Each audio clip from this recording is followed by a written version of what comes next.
Sedikitnya 13 anggota KPPS dan 2 petugas Linmas di Jawa Timur gugur selama masa pemilu 2024, baik karena kelelahan maupun penyakit bawaan.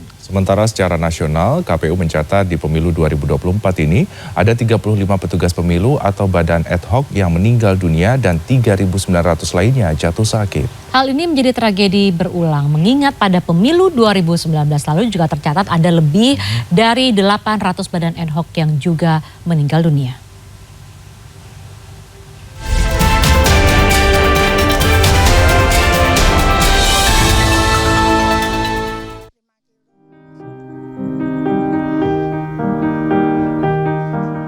Suasana duka menyelimuti rumah M. Zainuri, 33 tahun, anggota Linmas TPS 05, Kelurahan Gentong, Kecamatan Gading Rejo, Kota Pasuruan, Jawa Timur pada Minggu malam. Korban meninggal dunia usai dirawat di Rumah Sakit R. Sudarsono sejak hari penghitungan suara 14 Februari lalu. Dari keterangan dokter, almarhum terkena serangan jantung akibat kelelahan. Fisiknya kurang baik. Terus dia pulang ke rumah. Yang dirasakan itu pernapasannya. Di rumah sakit dapat 3 hari. Sudah nggak ada. Berdasarkan data KPU Jawa Timur hingga Minggu 18 Februari, sedikitnya 13 anggota KPPS dan 2 Linmas di Jawa Timur gugur selama masa pemilu 2024. Menurut Kabid Dokes Polda Jawa Timur, Kombes Pol Dr. Erwin Zainul Hakim, penyebab meninggalnya anggota KPPS dan petugas keamanan Linmas ini bermacam-macam.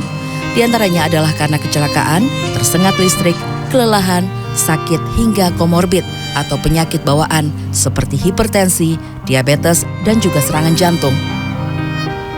Saat ini KPU Jatim tengah melakukan proses penyaluran santunan kepada ahli waris melalui badan ad hoc, yakni Rp36 juta bagi yang meninggal dunia, cacat permanen Rp30,8 juta, luka berat Rp16,5 juta, luka sedang Rp8,25 juta, dan bantuan biaya makanan sebesar Rp10 juta.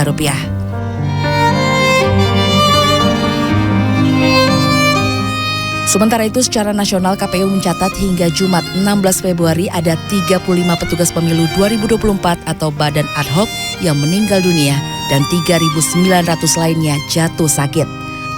Hal ini menjadi tragedi berulang mengingat pada pemilu 2019 tercatat ada lebih dari 800 badan ad hoc yang juga meninggal dunia. Menurut pengamat politik Ujang Komarudin, hal ini terjadi karena tugas KPPS yang dilakukan secara maraton. Mulai dari mempersiapkan logistik, tenda, mengatur acara di hari H, juga penghitungan suara yang dilakukan hingga larut malam. Nah, solusinya saya melihat sebenarnya solusinya itu ya pemilunya dipisah. Pilpres ya pilpres, pileg ya pileg. Kalau ingin tidak memakan korban. Selama pileg dan pilpresnya itu digabungkan, ya mungkin selama itu pula masih akan ada terjadi korban ya, walaupun jumlahnya lebih sedikit. Kalau 2019 sampai 800 orang yang meninggal kurang lebih, saat ini sampai detik ini per hari ini tadi ya 2024 ini 35 dan ribuan masih sakit. Semoga saja pemilu 5 tahun ke depan tragedi ini tidak lagi terulang. Harus ada antisipasi lebih rinci dan selektif lagi dalam pelaksanaan pemilu serentak yang tidak hanya demi efisiensi anggaran, tapi juga tetap memperhatikan kesehatan para petugas pemilu. Tim Liputan CNN Indonesia.